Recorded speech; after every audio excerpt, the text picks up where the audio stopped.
Maintenant, je vais donner la parole au président de l'Institut Afrique des Libertés, le professeur Nyamsi Franklin. Je ne savais pas que vous vous appelez Nathan.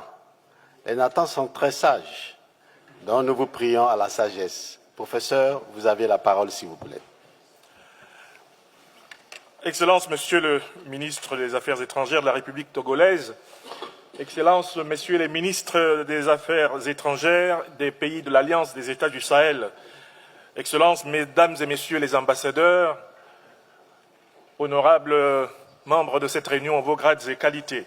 Je m'excuse si, au passage, j'aurais écorché une formule protocolaire. Je ne suis pas spécialiste du domaine.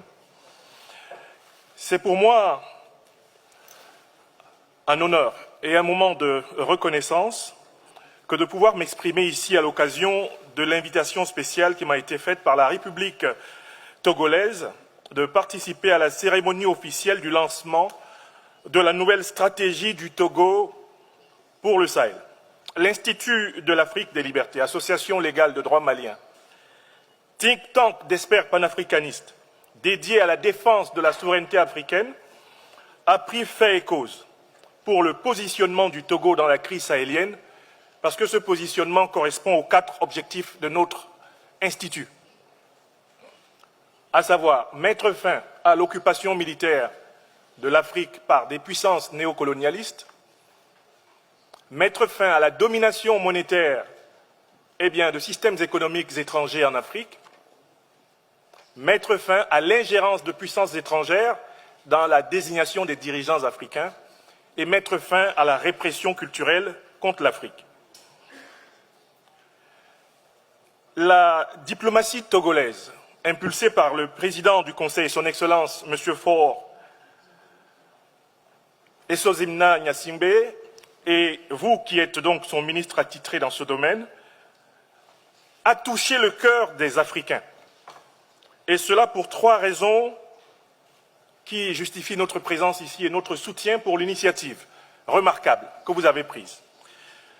La première raison, c'est que l'Alliance des États du Sahel est le laboratoire vivant du panafricanisme et incarne à merveille la montée en puissance des aspirations légitimes des populations africaines à la souveraineté économique, politique et culturelle réelle.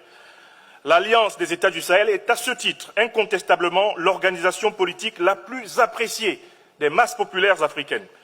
Et les leaders de cette alliance sont les dirigeants africains les plus aimés, non pas simplement de l'Afrique continentale, mais de tous les peuples afro-descendants d'Amérique et puis des 2 océans, y compris d'Asie. Le Togo s'est illustré de façon incontestable par une attitude fraternelle, constructive et proactive envers l'Alliance des États du Sahel, dans un contexte où d'autres États de la région ouest-africaine avaient opté ouvertement pour une guerre fratricide qui aurait davantage servi les intérêts néocolonialistes et impérialistes que les intérêts panafricains. Et c'est ainsi que la République togolaise a touché le cœur des Africains et des Africaines conscients des grands enjeux géopolitiques et géostratégiques pris en charge par l'Alliance des États du Sahel, afin notamment de rendre les richesses de l'Afrique aux peuples africains, en même temps que leur honneur et leur dignité. Pour nous, à l'Institut de l'Afrique des Libertés, la déstabilisation que connaît aujourd'hui le Sahel, le golfe de Guinée, et maintenant d'ailleurs le bassin du Congo, le bassin du Zambèze, avec les mêmes acteurs, cette déstabilisation a une clé. C'est le saccage de la Libye en 2011 par la coalition militaro-politique de l'OTAN, qui, tout en revendiquant le droit international souvent comme son refuge, refuse d'assumer les responsabilités et les conséquences de ces actes.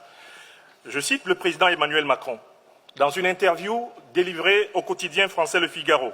En juin 2017, il a dit « Nous », il parlait de la France comme République, « nous avons eu le tort de faire la guerre à la Libye car il en a résulté des États sahéliens faillis et des groupes terroristes qui prospèrent. » Fin de citation. Le président Emmanuel Macron affirmait là une responsabilité des pays de l'OTAN dans la déflagration qui maintenant touche le golfe de Guinée.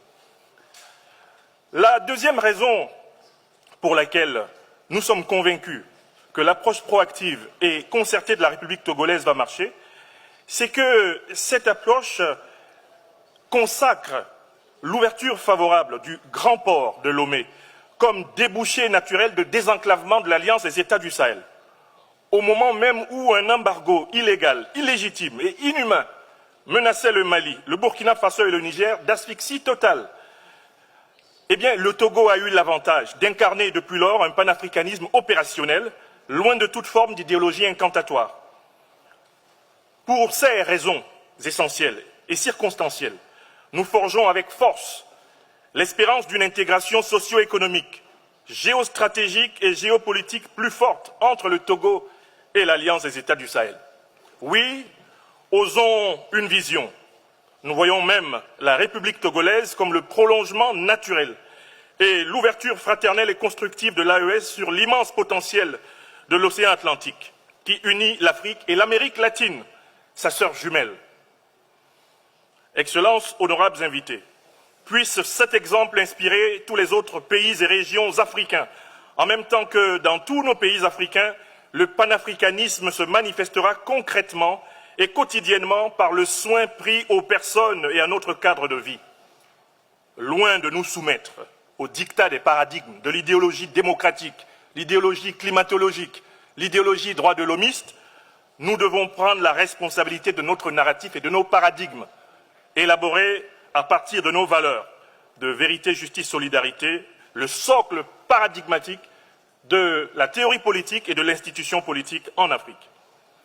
La souveraineté de l'Afrique, elle passe par une Afrique qui reconnaît qu'elle ne sera respectée ni en Europe, ni en Amérique, ni en Asie, ni dans les îles des océans Atlantiques et Indiens, si elle ne se respecte pas elle-même, si elle ne se soigne pas, ne se développe pas, ne se protège pas, ne se défend pas elle-même. La souveraineté est le fondement de la dignité des peuples. Vive la République togolaise, vive l'Alliance des États du Sahel, vive l'Afrique en lutte pour sa souveraineté intégrale. Que Dieu bénisse l'Afrique. Je vous remercie. Merci, professeur, pour votre contribution.